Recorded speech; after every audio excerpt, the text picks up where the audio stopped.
everyone, it's Mary. Welcome back to the channel. We're just diving right in. We're going right into what we're doing today. So I am going to create a mountain mural for my son's wall. And so here I am right now. I'm sketching out what I think this is going to look like. And then I took some markers that sort of match the color scheme and I scribbled all over some sticky Post-its, and then I'm putting those pieces up in where I think the mountain color should go. So this was a very big learning experience for me. I'm hoping that this video saves you some time if you're interested in doing something like this, because I'm going to show you a few missteps along the way. This way you can kind of plan for those. So the first thing I'm doing is I'm starting from the top. And you would think I would go from top to bottom, but I'm actually going to switch to the bottom because I want that top to dry and I don't want to mess with it if I go to the next color. But I'm looking at this. I made a few changes as I go. Also, for fashion tips, I got you. I'm here for you. These outfits are terrible, but it doesn't matter, right? Because we're painting and that's what we're doing. Also, my hair is no longer brown. This was months and months and months ago, probably like 6 months by this point. Anyway, all right, so now I'm going in and what I'm using is an angled brush. So I'm using this angled brush I picked up from Home Depot. I will show you which one I used in the description below just in case you need a visual. But I highly recommend an angled brush. I was able to really get fine, defined marks and lines with this brush, and this is what I use when I paint rooms as well. This way I don't have to tape off the room. I am over taping off rooms. No thank you. So I just use this angle brush, go nice and slow, and I get a really crisp line. So I'm not going to show you, even though this is sped up, I'm not going to show you each and every single block that I filled in. But what I will say is when you're sketching out your mountain, I used a pencil. And I would say sort of look online and see what kind of shape you're going for. Are you going for a perfect triangle, which is an option, or something more organic, such as I've chosen?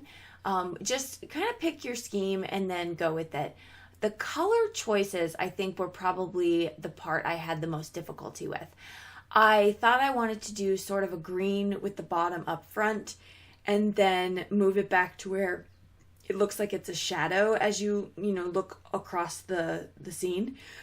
But I realized that the green just wasn't going. I wasn't happy with it. And so I kept it all in, you'll see at the end, I kept it all in the same color family. But again, I'm just kind of showing you here how I am using that angle brush and making sure to get just really close and defined lines. I do change my shape a few times too. Some of these mountains looked a little funny with the way they were shaped. And again, even at the end, it's not perfect, but it's hand drawn. And so I think that's what's whimsical about it and what's super fun. So do this for you, have fun with it, do it the way you want to do it, and you're going to get some really cool results.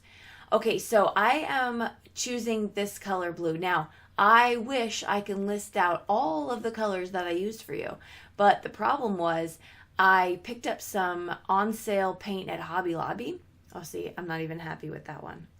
We're going back and I am redoing it so that I can get this lighter color.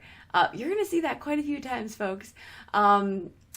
Also, side note, I will tell you before I talk about the paint, I would go through and I would, if I were to do this again, I would swatch out the colors in each of the areas, just like put a square swatch on each of the areas and then look at it for a couple days. And then I would go back in and I would paint because I had to redo a few of these a few times. And you'll see that as we go through. So that would definitely be a recommendation that I make.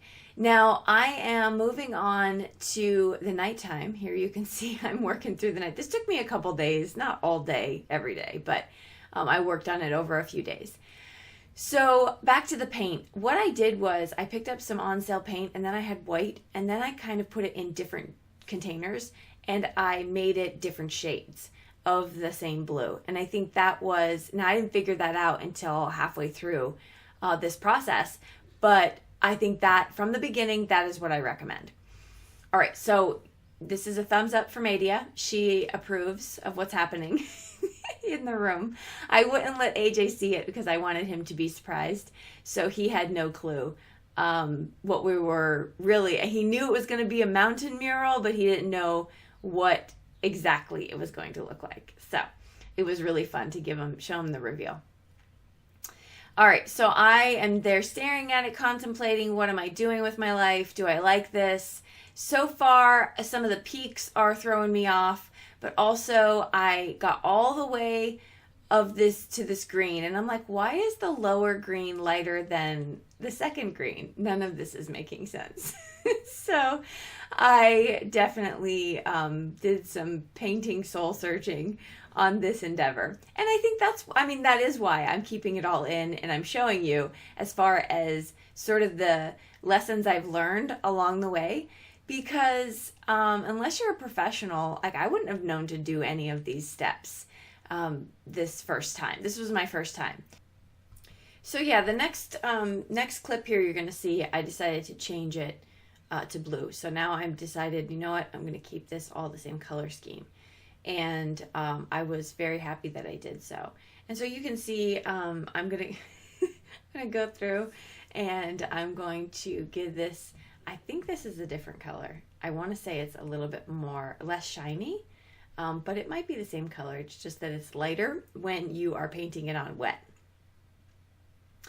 Okay, so I go through here, and this is like the sides of the walls. This is really where that angle brush is super beneficial. I have like 5 of them because I'm painting multiple projects at once, and I just really like them. See how I swatched on the bottom? Then I got kind of smart. I was like, okay, let me see what this looks like before I go ahead and do this entire wall. So my last color at the bottom is going to be the darkest blue. This looks like a navy type of blue, which I really liked. Now, when I start to put furniture up in the room, later on you'll see the pictures, you don't see the whole grand scheme of the wall. The room is just too small to be able to do that. Otherwise, I would love to. I'd love this to be the staple piece in the room, but I had to put a bed in there. So you'll see that at the end that some of that bottom isn't even showing, but it's okay. It was great practice. I really enjoyed it. Plus, you're going to want to do a complete mural anyway, because if you do move furniture around, that's going to be to your benefit. So here you can see just going through, getting that painted. Now, I do like... you're going to want to be kind of cognizant of the finish that you're using for your wall. So I would have preferred, like, it dried back and it's not as shiny in places, but I would have preferred to make sure I was using all of the same finish, enamel, well, not enamel, eggshell or satin or whatever it is that you're going to use. So I decided that top mountain, first of all, I didn't like the peak and I didn't like the color of it. So I went back and I made it longer and I changed the color, and this is where we're at right now, which I really like the way this is coming together. Okay, so what I'm doing here now is taking a sponge. I picked this up at the Dollar Tree in the car washing section, and I am just taking some white paint and I am brushing it along to give clouds. And so that's kind of covering some of those peaks of those mountains, and I just like the finished look of that. It adds a little bit something extra. The last thing I'm going to do here is I'm going to put my snow caps on.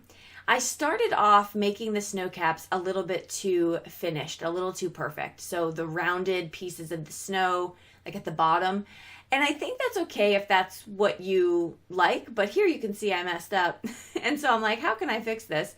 Well, instead of trying to make the snow caps perfect, I decided to make them jagged on the bottom. And what that's going to do is it's going to give it a little bit more of that organic look, because no snow is going to really fall perfectly on your mountaintops unless you are drawing it. And so I decided to go for just a little bit more of an organic snow cap.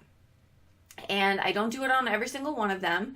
And the clouds helped with a bit of that. And here I am looking at my work, contemplating, is it good enough? I don't know. But here's the finished product. And of course we have a clip of AJ checking it out. 2, 1, open. Oh my gosh. Oh my gosh, this is amazing. Thank you, Mom. Oh, this is amazing. I can finally jump. Oh my God. That's what you're excited about. And the wall is really cool too.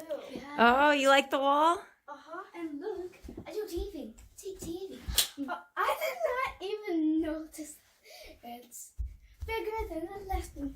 Oh my God. So basically his excitement for the wall lasted all of 3 seconds. But there it is, and I am so happy you joined me for this endeavor of mine. We did since change out the bed just to give him a little bit more space. But I am happy with it. Let me know what you think in the comments below. And if you have any questions, I will also link my Amazon storefront in the description box. That's where I put all my money savings tips and all my favorite products, as well as my Linktree link, which will allow us to connect on other social media platforms. I'll see you in the comments down below and in the next video. Bye-bye.